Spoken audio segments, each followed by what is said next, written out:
परशुराम ने धर्मात्मा लक्ष्मण ने कहा, महाराज आप बेकार परेशान हो रहे हैं, गुस्सा न करो। क्रोध ये ब्राह्मणों का आभूषण नहीं है।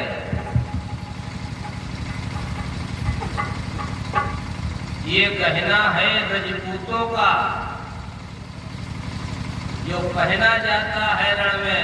अरे हम क्रोध करें तो कोई बात नहीं, आप क्रोध कर रहे हो। ये गहना है रजपूतों का, जो पहना जाता है रण में। अपराध क्षमा हो महामुने, चाहिए शांति ही ब्राह्मण को। ऋजु तपस्वी संतोषी, क्षमा सत्य जितेन्द्रिय, दाता ज्ञानी दयालुष्य, ब्राह्मणैः नवभिर्गुणैः। ये 9 गुण महात्मा परशुराम ने कहा, हमें ज्ञान दे रहे हो। बोले चितये परशु की ओरा, 63 सुने ही सुभाव न मोरा। देख लो, हमें देखो, हमारी परश को देखो, मेरे स्वभाव से परिचित नहीं हो। बालक बोले, अभी तक हम तुम्हें बालक समझते रहे, इसलिए छोड़ते रहे हैं, तो केवल हमें मुनि ही समझ रहे हो। सुनो, बाल ब्रह्मचारी अति कोही, बाल ब्रह्मचारी है। परीक्षित जी, दुनिया में इससे बड़ी और कोई तपस्या ब्रह्मचर्य तपसा। महात्मा परशुराम ने 21 बार इस धरा के आतंकवादी राजाओं का वध किया। हाँ, इसमें एक शब्द मेरा अपना विचार है, जोड़ना पड़ेगा। जो अधर्मी राजा हो गए थे, अन्यायी हो गए थे, अथवा तो एक सरल शब्द कह दो, जिन्हें आतंकवाद प्रिय था। तो याद रखना, अतीत तो हर जगह वर्जित है, ये नहीं है। इतना शीतल होता है चंदन, और अति की रगड़ जब उस चंदन में होती है तो उसमें भी अग्नि उत्पन्न हो जाती है।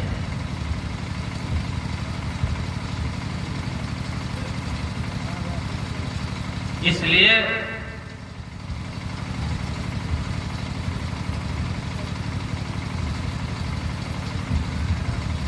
महात्मा परशुराम ने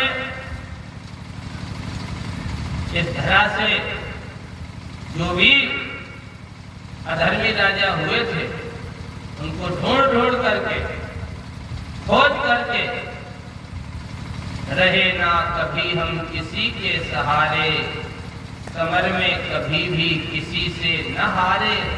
कारण क्या है? जीवन त्यागमय है, जीवन नियमित है, जीवन संयमित है। जिसका जीवन नियमित है, संयमित है,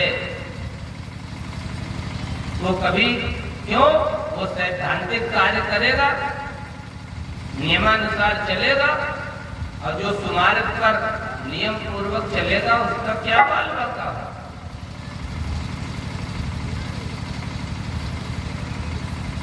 रहे ना कभी हम किसी के सहारे, समर में कभी भी किसी से न हारे। नहीं शेष कोई नगर है कहीं पर, नहीं शेष कोई डगर है वहीं पर। किया मान मर्दन दुआरे दुआरे, और रहे ना कभी हम किसी के सहारे।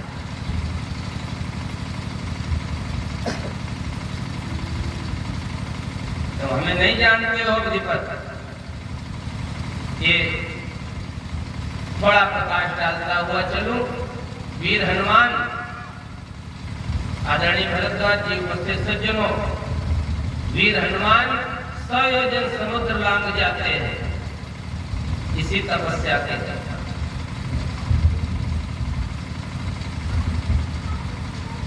महात्मा भीष्म 6 महीने बाणों की शैया पर लेते रहते हैं इसी तपस्या के दम पर। अरे एक नहीं अनेक उदाहरण है।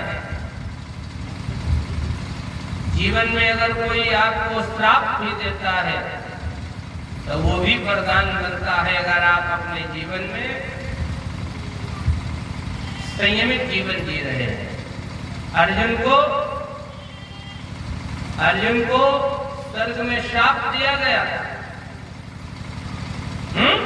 लेकिन अर्जुन अपने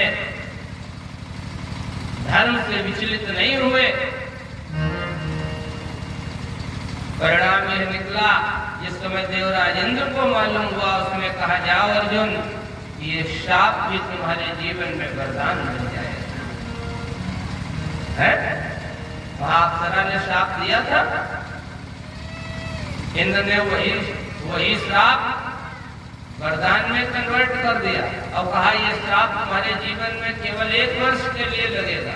और देखो कितनी धर्म पर चलने वाले की, सुमार्ग पर चलने वाले की कितनी मदद होती है। ताकि तुम जब चाहोगे तब लागू हो। और वही अर्जुन के जीवन में जब अज्ञातवास का समय आया तो अर्जुन गृहनला बन करके राजा विराट के यहाँ, राजा विराट की पुत्री उत्तरा उसे विद्या सिखाते हैं। यद्यपि बाद में वो उनके पुत्र की पत्नी अर्जुन की पत्नी बनी।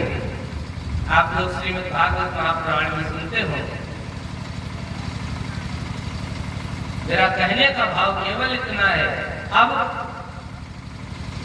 अगर जीवन संयमित है तो हर इंद्रिय का ब्रह्मचर्य है, वाणी का ब्रह्मचर्य है।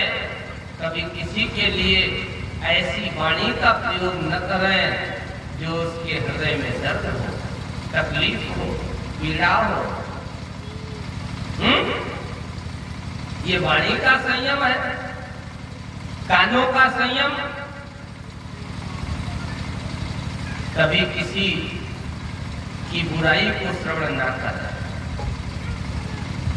आंखों का संयम, कभी किसी की किसी भी वस्तु पर कुदृष्टि न डालें।